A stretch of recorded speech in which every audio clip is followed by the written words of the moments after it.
Broadcasting live from the Business Radio X studios in Phoenix, Arizona, it's time for Phoenix Business Radio, spotlighting the city's best businesses and the people who lead them. Welcome, everyone, to Project Management Office Hours, the #1 live project management radio show in the U.S., broadcasting to you today from the Phoenix Business Radio X studios in Tempe, Arizona. I'm your host, Joe Puz, PMO Joe, and for the next hour or so, we'll be talking project management or change management today with our special guests. Last show, we had introduced our newest sponsor, PM Master Prep, and we're very excited to have Scott and his team supporting the show. They offer great solutions for preparing for the PMP exam. And I just wanted to give everybody a moment here to hear from Scott. If you're studying for the PMP exam, how excited are you to memorize the 756 pages of the PMBOK? You see, when I was studying, I realized that cramming facts in my head wasn't only not going to help me pass, but it wasn't going to make me a better project manager. So I abandoned what the experts told me, and I created a method that delivered an above-target score without memorizing a thing. You heard me, memorizing nothing. The power of my method is in 3 simple changes that help you make and cement all the connections you need to ace the exam's situational questions. I've distilled my method into a book, e-course, simulator, and training class that transforms how you or your team learn PMP. My name is Scott Payne, and I want you to be successful in the PMP exam. Go to pmmasterprep.com and learn how my PMP training method works, and use the code PMOJOE to receive 20% off every product that will make you battle ready for the PMP exam. So it's so great to have Scott and the team on board with us, and really what a fantastic offer, right, for our listeners to get 20% off for all of their services they provide. So again, head out to pmmasterprep.com, use the promo code PMOJOE, and take advantage of that offer. Also want to acknowledge our other sponsor, the PMO Squad, which is home of the purpose-driven PMO. Most organizations start with the what and the how of project management, but with the purpose-driven PMO, we start with the why. Focusing on purpose allows us to get long-term buy-in and success. So visit thepmosquad.com to learn more about the purpose-driven PMO and all of our project management solutions. Before we dig into the show with our guest today, I also want to say a happy birthday to my now 11-year-old son, Zachary, and my wife, and we won't mention her age, but it's not a milestone moment yet. Maybe next year it could be. So happy birthday to both of them. A big day in the Puzz house, so we're having fun with that. Also, I have an upcoming session with the PMI local chapter here and Eric Wright. Eric will be coming in from Florida on June 3rd. We're going to be speaking with veterans as we have a topic for transitioning into the civilian PM career. So everybody who may be interested in that, there's a lot of value in the tools and techniques and tips that Eric and I will be presenting. You can get more information about that at the local PMI Phoenix chapter. Also, a reminder to everybody that if you have a question for our guest today or me, you can tweet in the question out on Twitter. Just use hashtag PMOJoe, and we'll monitor Twitter and be able to get questions over to our guests. So with that, I want to welcome our 2 guests today, Julia Steele and Renee Campisi. Thank you so much for being with me. Thanks for having us. Hi, Joe. Great to be here. Julia, I'd like to give you a moment just to say hello to the listeners and introduce yourself and allow them to get to know you a little bit better. Yeah, thanks, Joe. I'm Julia Steele. I'm calling in all the way from Melbourne this morning. I've got a 20-year career in business transformation. I've led a lot of big projects, originally from the UK and more recently down here in Oz. My big thing is all about how do we accelerate change. So I've seen a lot of projects, a lot of organizations with good intentions that often fall by the wayside through lack of commitment and buy-in. So last year I wrote a book called that, Buy-in, How to Lead Commitment, How to Lead Change, Build Commitment, and Inspire People. And I now train, facilitate, and mentor people on how to get more commitment to their change. Well, thanks so much for joining us. And this is the Australia month for us here on the show. Last week, or 2 weeks back, we had Elise Stevens joining us from Australia. So thank you, Julia, for getting up bright and early in the morning to join us. So it's very much appreciated. And Renee, welcome, and give you a moment as well to say hello to the listeners and give you a chance to introduce yourself. Hi. Yeah, thanks. I'm happy to be here and happy to talk with Julia, too. She and I share similar passions inside of change management. Very similar, been working for 20 plus years, started off in consulting services at Accenture. And, what I found was a love of as you move through these project teams and you get exposed to all these different personalities, all these different objectives, and ultimately being able to realize those benefits are key, right? And so there's various frameworks we use, all kinds of things that we learn as we go along. But what I've really felt connected to over the years and where I'm really focusing now is how do we really help people do what they intend to do when they come to work. And that is, how can we form really high-performing teams? I feel strongly that, we all come to work wanting to do our very best. Everybody wants to be part of something great. And so, as I've been fortunate enough to walk the earth for a certain number of years, there are certain things that I find are instrumental.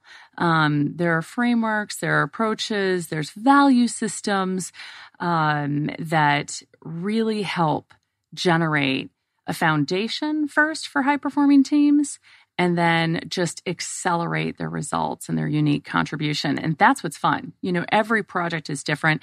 And so that's really where I focus. I offer consulting services around that. And my organization is Nimble Giants Consulting. And I've been working with a wonderful client for the past year, watching them make remarkable impact and deliver value using an agile and change management various practices. So it's something I feel very, very passionate about. That's fantastic. And Renee, we had met at the local SIM chapter here, the Society for Information Managers, leadership group for IT professionals. And a big moment last night as we had unveiled the SIM Leader of the Year coming from Make-A-Wish, Bipin, and I don't want to pronounce his last name because I'm going to mess it up, but the CIO for Make-A-Wish was named our leader, and we'll have a guest coming up in July from the Make-A-Wish organization as well. So thanks for being a part of SIM. Thanks for joining me today. And let's dig into some questions.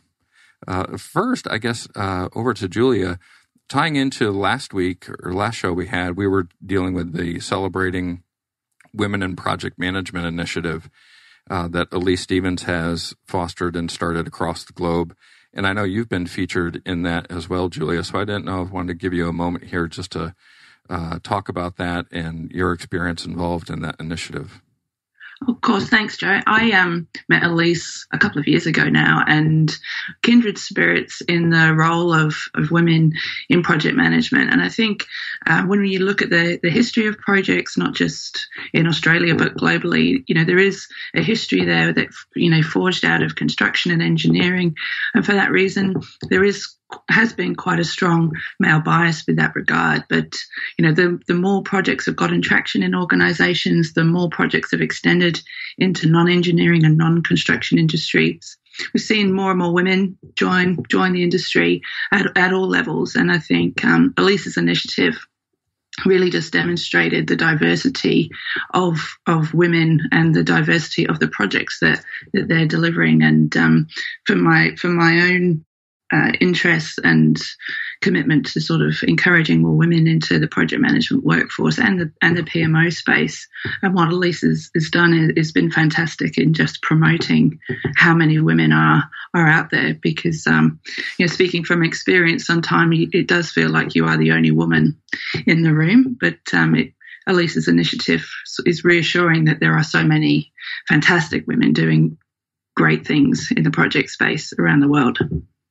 Yeah, Julia, I can really relate to the comment, and sometimes we are the only woman in the room, and it's, I think, a wonderful thing to be able to connect, share best practices. I think I find that's one of the things I enjoy the most out of my network and community. It's really a community, of people. And how is it that we can help each other and fit together, as these pieces of a puzzle, right? Really coming together and showcasing and helping each other and teaching each other, taking turns being a student. I can relate to being in technology most of my career, being in that situation. And I've also had a lot of fun talking with other women who have that experience and help others navigate their way and find their way into leadership spaces. Yeah, such a fantastic initiative. And former guest of ours, Danielle Kropp, here locally in Phoenix, has got a women in product organization that she had started up for product owners to be able to collaborate and network together as well. So a lot of initiatives, glad to be just a small part of that and help spread Elisa's message, and can't wait to see what she has in store for us next year. Yeah, that's fantastic. Renee, going back to what you had at your introduction, you had mentioned the combination of kind of change management and agile approaches. How, like an agile for business approach, right? What is that like? Can you expand on that a little bit more? I would love to. Yeah. Absolutely. Yeah. So what I found is, I actually have to tell you, it's an experience. I went through this, right? I went through an experience that inspired me to live this agile for business approach. And first, let me tell you the approach, and then I'll kind of share with you sort of the story and what introduced me to it. So the approach is this, right? So agile, kind of born traditionally out of the software technology space. What I found was, as I watched this process be implemented, when I was working and managing operations for an organization, all of our clients were being coached and consulted on how to implement Agile, and they were developing software, right? And so, but the reality is as I watched the productivity of the teams, I watched the unique value get really highlighted from the various team members. I also watched, I witnessed sort of this heart and soul of how they work together. And it's actually the Agile value system, right? And so it's not just a framework and an approach that's highly productive. It eliminates waste, but it's got, I'm gonna say it's got soul, right? It's a value system, and it's really the underpinning of the work. And so I thought, well, okay, totally works for products. I can see this, but how about in the everyday? So here's the story. Working, like I say, running operations, and the executive that a team of my colleagues and I were reporting into, he said, this is what we ask our clients to do because we know it will generate results for them. I'm going to have you all, as internal department heads, running your areas of the business, start running in Agile. And I was like, okay, but I don't have a product. I mean, we run operations sometimes. I even thought at first, hey, isn't this rinse and repeat? This is a daily job. I thought that was just for project-based stuff. And mind you, there were definitely initiatives that we ran. But what I found and what I witnessed over time, this is about 8 years ago, was that what I thought was crazy turned into amazing results. And I watched a bunch of busy executives who were well-intended, but we weren't getting anything over the finish line. All of a sudden, we started getting our work done, and done quickly with high quality. That was what introduced me to it. And so it inspired me. And I said, all right, great. I'm going to run my operations team internally this way. And on it went. And so now, as I consult, I help lots of different teams. Whether they're operations, whether they're engineering, lots of different spaces in this agile manner. Their product is not software, but they absolutely have objectives, key results, they're measurable, and they can determine a minimum viable product out of what they need to do. And so don't wait for it to be perfect. Don't take a really long time. Let's go ahead and see what we can do fast, deliver value. So I think that's a really fascinating insight, Renee. I think, I don't know what you see over there in the US, but certainly here in Australia, I think a lot of organizations are confusing what Agile is versus what agile actually means, right? And the principles and the values that you mentioned. It's not about how you deliver, it's the way that you deliver. It's the performance of the team, and less about Post-it notes and more about performance. Yes, absolutely. Absolutely. The values, sometimes I've even, and Julie, I don't know if you've seen this too, but we'll be introducing, I sometimes call it an Agile 101, where you want to introduce a particular group who's curious but doesn't yet know about what this Agile for business could be. And we'll be talking about it. And what I'll notice is this tendency to pay attention and key into the framework. Julie, it's like what you just said. The values are critical. It's really got to be values incorporated with a structured approach. I mean, there's absolutely a structured approach to implementing Agile. Well, and it goes back to, the purpose-driven PMO, right? We say start with why, not the what and the how. Absolutely. And as you two are both talking, right, the framework is the what and the how. Yeah. And if you just stick to that, you're not going to have the stickiness to get the long-lasting results you need. If you look at the value and the purpose, now you're going to get the definition and the stickiness that you need. Absolutely. There's some real deep ingrained thinking though out there. Like I've got a former client who's a well-established leader, really, really respected in his field, but has spent his entire career delivering in quite traditional hierarchical ways. And when you move not just the teams, but the leadership and the culture to a place where and to reprioritize things. If you're making value-based decisions, that is the right thing to do rather than flogging a dead horse, which is, we've told shareholders that this is what we're going to do, this is what we're going to do. And even though over time that becomes the wrong thing to do. And I think I see a lot of people confusing agile with agile mindsets, and fully support what Renee said, because that's where the performance is, right? It's not about the Post-it notes, the stand-ups, the Kanban walls. That's the tools, right? That's what makes the conversation easier. But the more important thing is the conversation and the decision making. That's right. And then you just, Julia, you just said something that is another reason why I fell in love with this particular approach was, really that customer-centric, value-driven way of thinking and operating. And I've seen a shift. So to give some color to that, right? I've seen a shift in teams first introduced that are really talking about tasks of what they complete. And once they move into the Agile space, they start interacting, right? Interacting with the people that I call it the beneficiaries or the customers, right? And they start interacting, and they've got that, like you said, Julia, the mindset. They've got the mindset of the customer and what's value to them. And that's so important, right? And so now we start seeing this alignment. I'm part of a team that's very customer-centric, focused, value-focused. I'm not, hey, I went to a meeting. Hey, I got this report done. Hey, I this, I that. It's actually, turning into we problem solved an idea that came from the front line. We took it through an innovation process, and we came out with an amazing result that none of us could think of. And this came from the front line.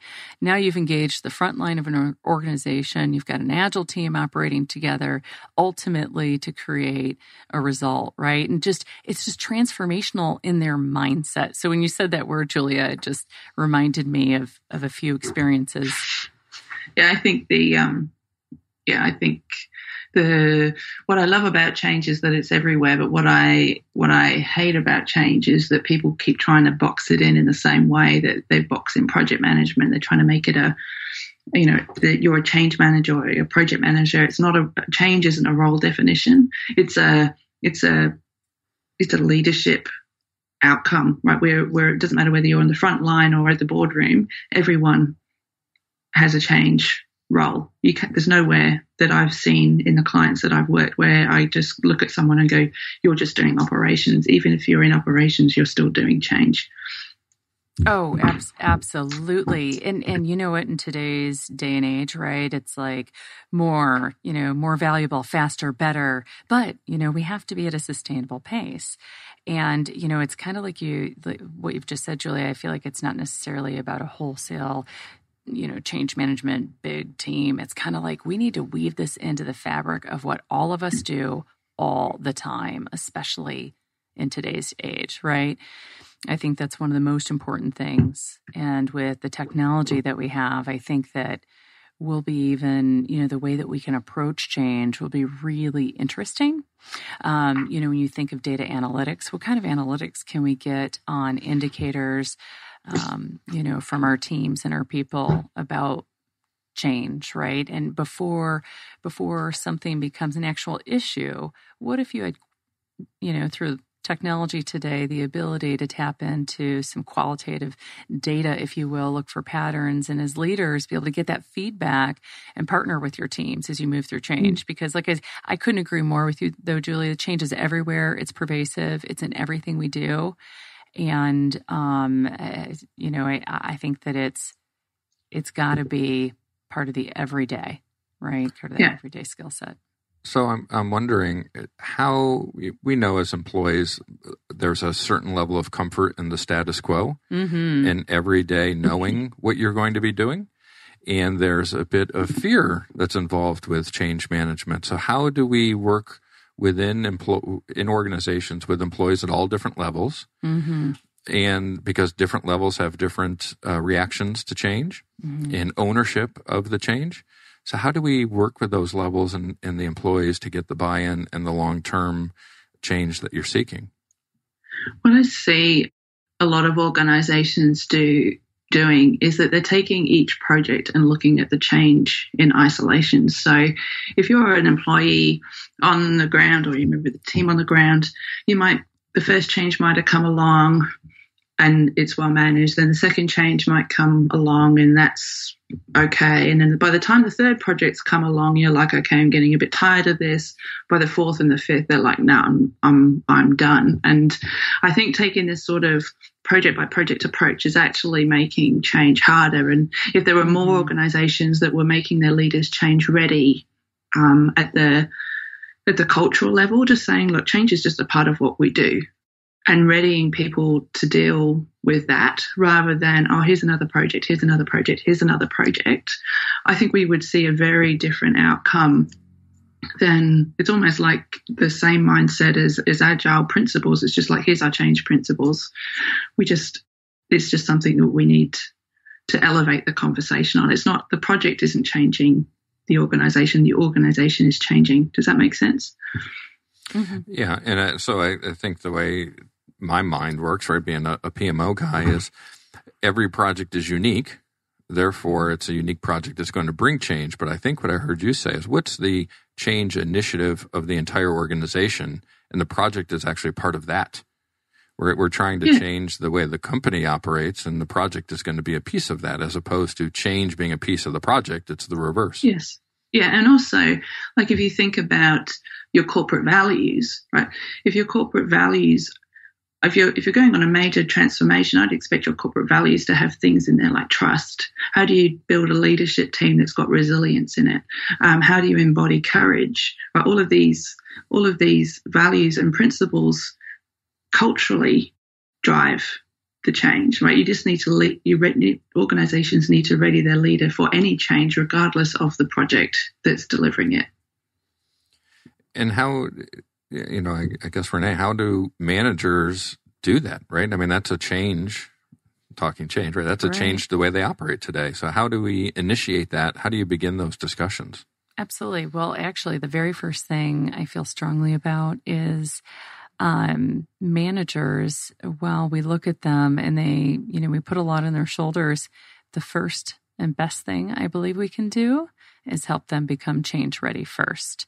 Help them understand the change at their own level. And, so take care of yourself, kind of put the oxygen mask on yourself before you do the child, right? Yeah. So, so I have a real soft spot for the managers and the middle management, and change, like you had said a few minutes ago, can be extremely scary for them. So helping them, number one, understand it in their own individual point of view as a manager. So remember, they're a person too. And ultimately, we accomplish the change one person at a time. And like you said, you can take the very same change and give it to one person over here. And then you can take the very same change and let's even say they're at the same level and they're over there. We're people. We're unique. We're going to absorb those changes differently. So after we take care of the manager and help them really understand the change and the commitment, Julia, that was a word you had used. Mm-hmm. So important, right? I always say change Absolutely. Change is not an event. It's a process. And this is, the endurance and the enthusiasm. So I think that what's important is the leadership taking care of the managers, regularly checking in, taking care of them consistently as a process. And then the managers, of course, doing the care and feeding with their people, understanding how their people are individually moving through the change. And this is where some of those tools that we do talk about, they certainly have a purpose. But speaking of the word purpose, whenever we're changing, let's be deeply, deeply rooted in the why, right? And let's advocate that at a shared level in a compelling manner that people can relate to. Why? Why now? What would happen if we didn't do this? And sometimes they even call it in the burning platform. I get this when you tell me the why. I get this to the point of where I've got this compelling burning platform. How do I start participating in that change? And so all of that, though, so kind of bringing it all the way back to purpose, because that's and Julie, I think that's what you were talking about too, right? It's key that we start there, and the values that honor that purpose. Absolutely. Yep. And make sure it's a process, not an event. Yeah. I think I see a lot of organizations as well, and this might resonate with some other listeners, is that there's almost this resistance is futile kind of approach to some changes, which is this top-down change, and it's just going to be driven through the business. And I don't see a lot of organizations actually looking and going, actually, resistance is okay. But what resistance is an indication that something else is wrong, right? Either people haven't been communicated to, or they're not clear on the why, mm-hmm. or it's moving too fast, or they haven't been given the skills to deal with the changes in their personal lives. People don't generally just resist change for the sake of it. There's an underlying reason why they do. Mm-hmm. And I think a leadership team and a management level that's willing to listen to that rather than just keep driving the change through, because that's what we said we would do, is a much higher emotionally intelligent leadership team than just we've told people we're doing it, so it's happening kind of approach. Oh, absolutely right. I guess that's a great add-on to what else managers can do. You've got to be amazing listeners and, practice some empathy because, Julia, like you said, people don't come in and say, oh, I wonder how I can resist today. Just like people come into work wanting to be part of something great. We want to add that value, and so that's another thing that those managers can do. Really listen, understand, empathize, and ask ourselves, is it an awareness thing? What, diagnose sort of, if you will. But this is also why I like Agile, because what happens is when you engage in an agile manner and you take that customer-centric and also value-centric point of view, the underpinnings of what agile is and its own value system, now the front line is actually coming up with some of the awesome ideas to change so that we can reduce waste and increase production. Yeah. So now they've got buy-in. You weigh in, you buy in. And you get some of the best ideas that way. Amazing Absolutely. Ideas. And obviously, with a project management audience that listens to the show, and change management is such a big part of project management. But what I find is we're not trained on how to be change leaders, how to be change managers.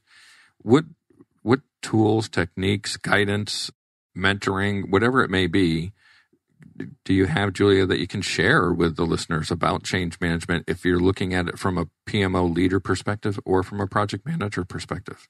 So I look at a lot of the training and mentoring I do, I focus on three things. And when you think about the world that PMO project managers live in, and I can say this because I was one for a very long time, you've basically got three things. There's yourself, there's the organization that you're working in, and there's the project that you're delivering.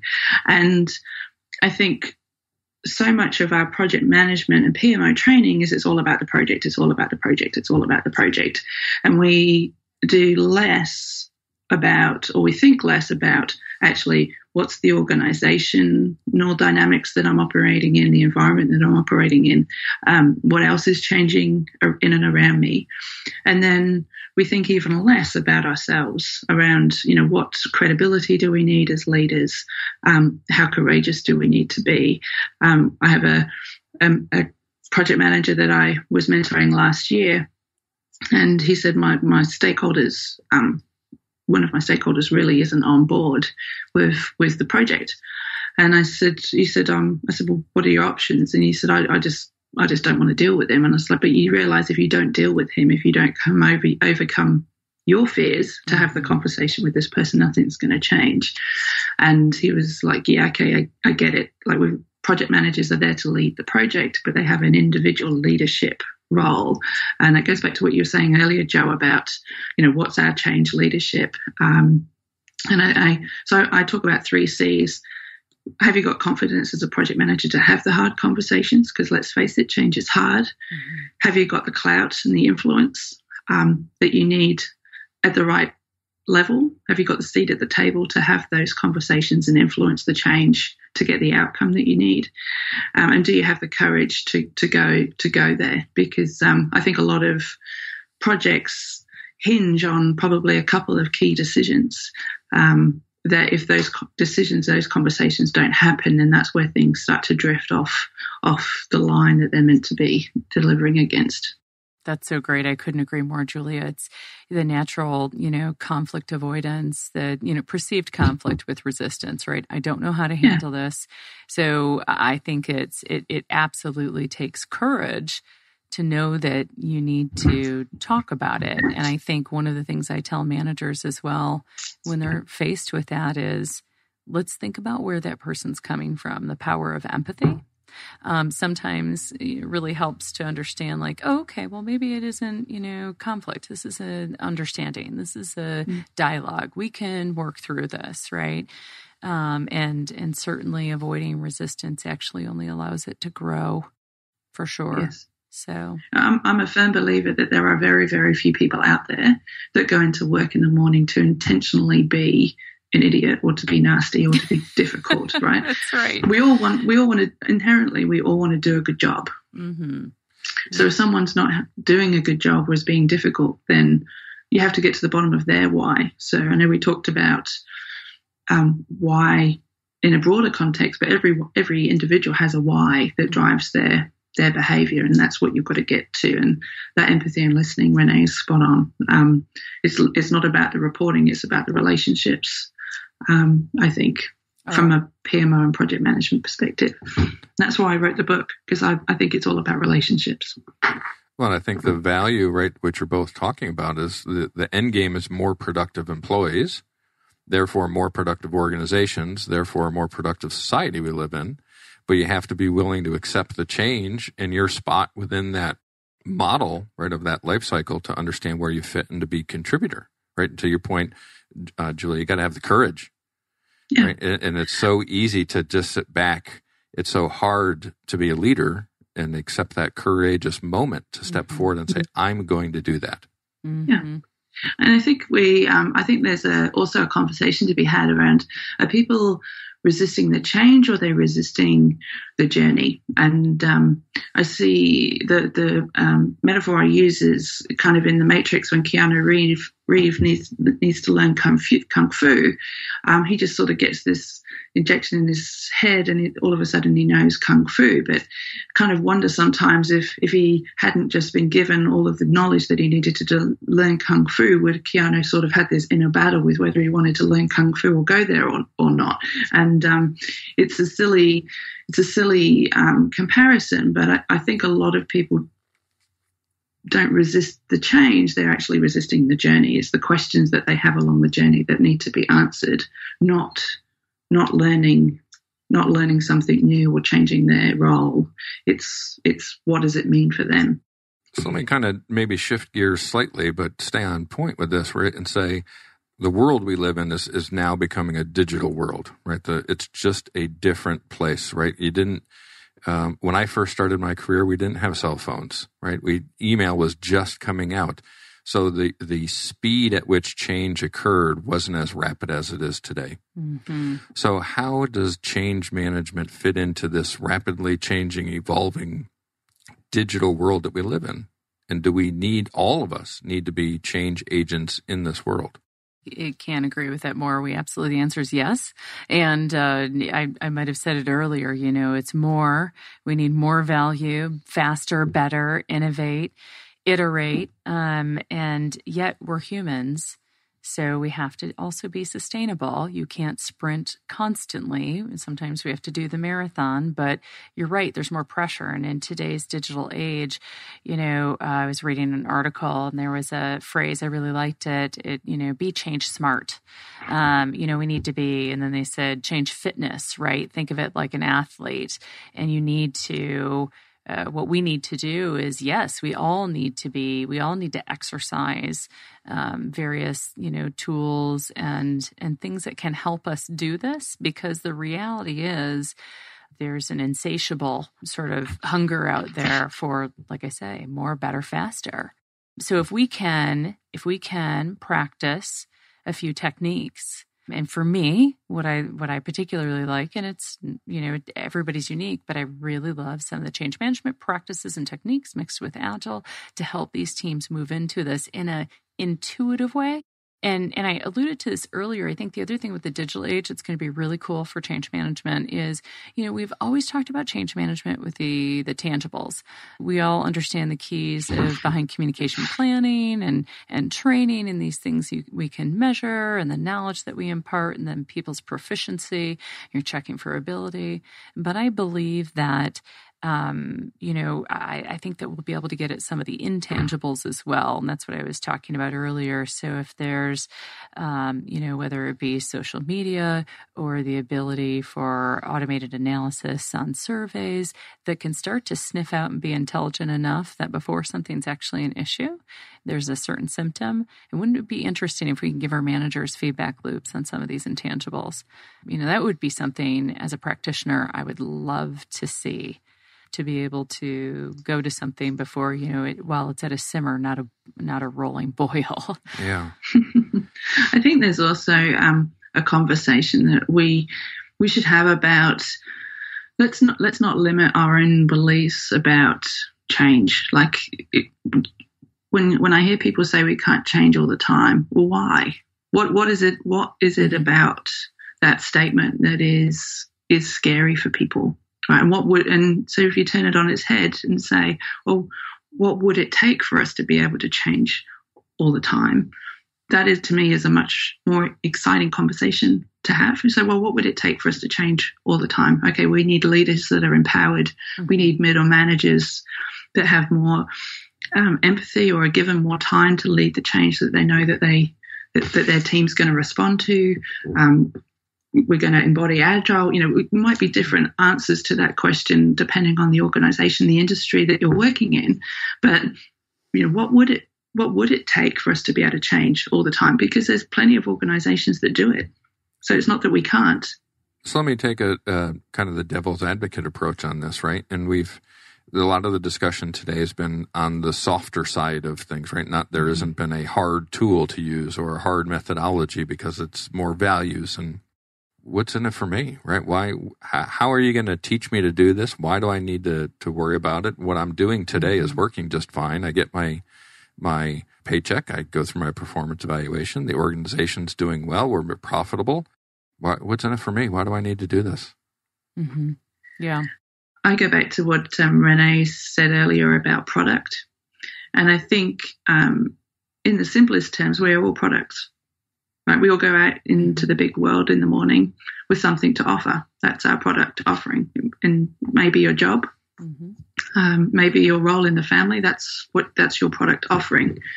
And if you don't change your product over time, sooner or later, no one wants your product, right? And the way my own mindset, and I've been through a lot of change myself, is go, okay, what can I do to either embrace this change or make my product the best it can be?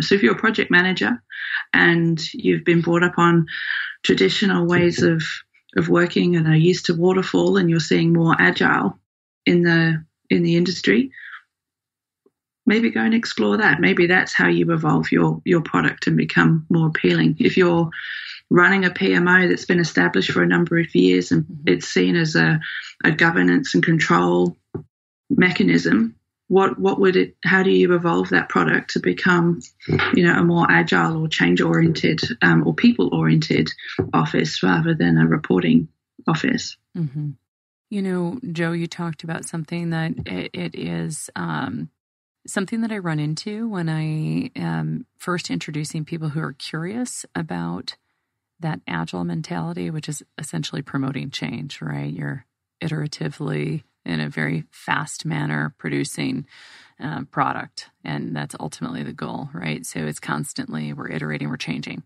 So one of the things, though, when I'm introducing people to Agile, to help them understand, like, what's in it for me? Like, why should I do, let's just stick with the Agile process, okay? I've done the traditional process. And by the way, I was born out of the traditional process too. That's how I started my career a long time ago. And but one of the things I do an exercise. Sometimes people do a Lego exercise, but I do something different. And this is actually a tool I would share happily with the audience. And I tell you, it's a lot of fun, and it turns out a really interesting result. But I split people into teams, and I turn them into production companies. Okay, air quotes. I even make them name themselves, okay? And so they turn into production companies, and I give them, this is lightweight and very easy as a facilitator, by the way, to do. You bring some printouts, you bring some scissors, you bring some colored pencils. You've just turned let's stick with two teams into production companies, and they're going to go compete for a contract, okay, is the goal. I run them through two methods. The first method is I give them time to plan, time to execute, and then a lessons learned, 12 minutes. And that's it. And I do collect their forecast, by the way, after their planning session. They tell me how many they're going to do. At the end, I write down how many waste, so how many unfinished products, quote unquote, from their paper, pencil, scissor experience, and how many finished, how many actuals. And then we also compare our forecast to actual. Okay, method 2.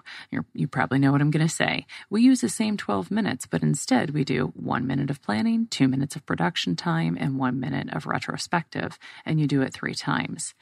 I tell you what, we get a lot of good laughs, and we end up with an amazing delta between waste and production in method 1 and method 2. And that's sometimes in a very experiential way, and just kind of throwing out there a tool or a technique that somebody could use instantly. The aha happens at that moment. That's something just from a tool and a technique that I've used that, like I say, it's not expensive and it's pretty fun. I love that. And I go back to my executive certificate program at MIT, and my most memorable experience from that time for me was we called it the beer game. And they have a game out there. The beer game, I like it. But I like this game. Yeah, right? We can get behind this one, Joe. It's very similar.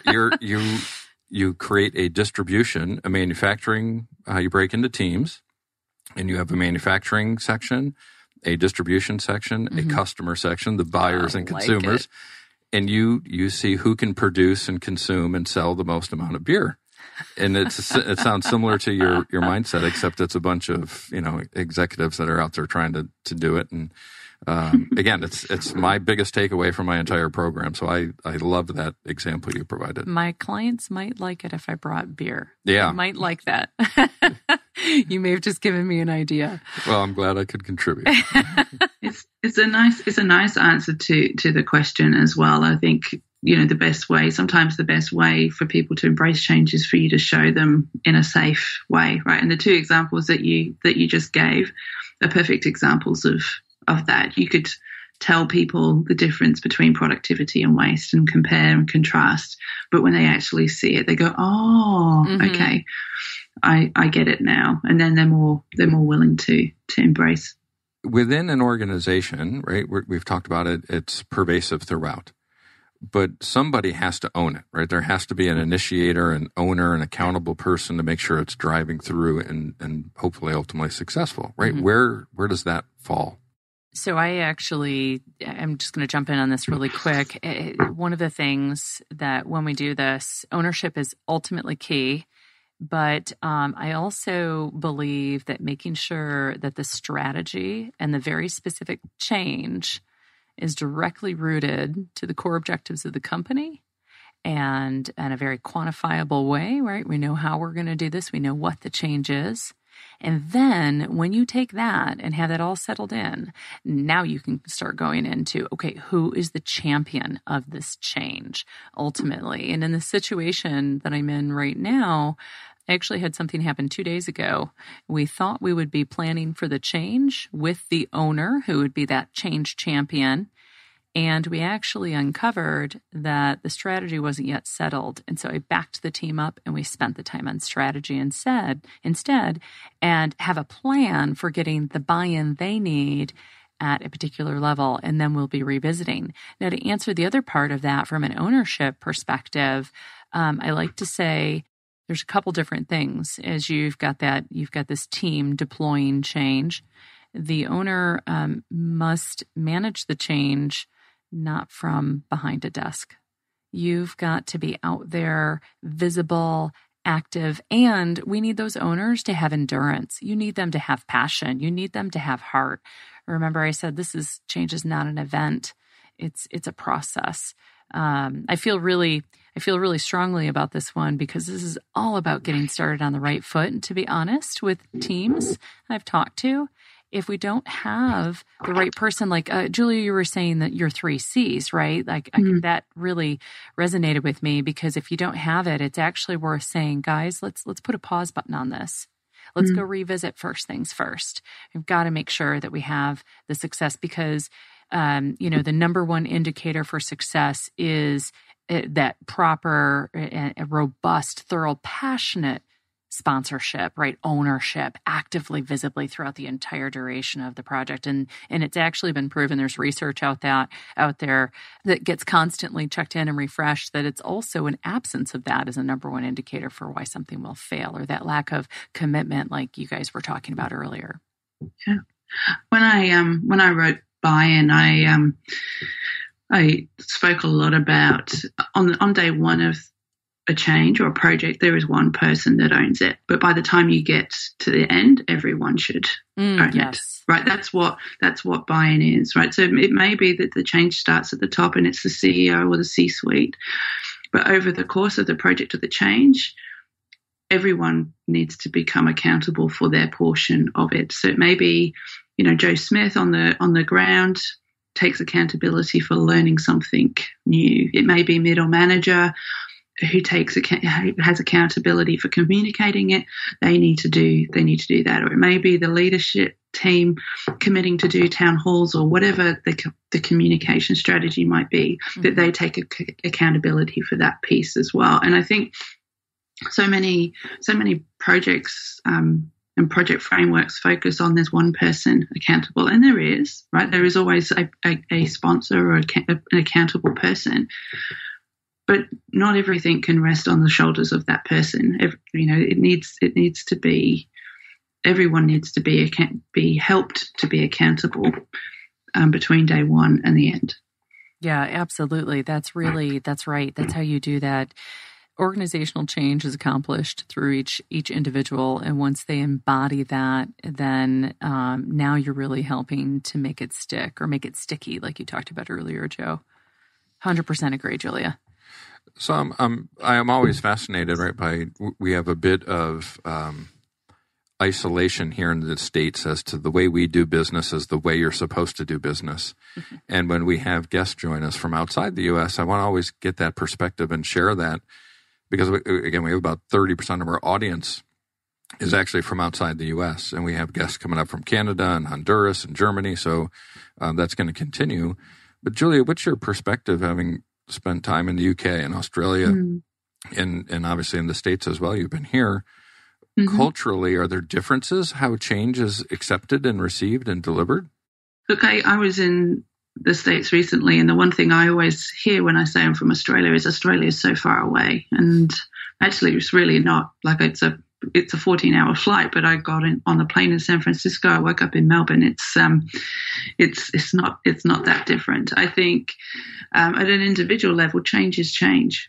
It doesn't matter if your job's changing, a tool that you use, a process that you're following changes. I think there's if there are differences, it may be in the culture of the organizations. So I know a few people in Australia that work for US-based organizations, and they always comment that it's driven from the US, right? So you're driving the change from the US into Australia. That's the perception. So I think it's if I was to comment on anything to that question, Joe, it's how do you take a whole of organization approach to change rather than a geographic approach to change, because I can tell you everyone here still has to pay bills like everyone in the US. Everyone's still got to take their kids to school. Looking at it from country by country doesn't help. I don't think.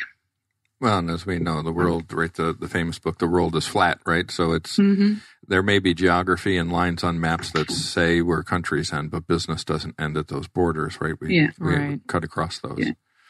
Yeah, I think culturally there's maybe not much difference between Australia and the US, but I've led a few projects into teams in Southeast Asia, India, and culturally those countries are quite different. You know, they're very hierarchical in what managers say goes, and there's no right or wrong way to do things. But when it comes to change, we're all people on the ground ultimately, and goes back to the treat people how you'd want to be treated. It's very, very simple.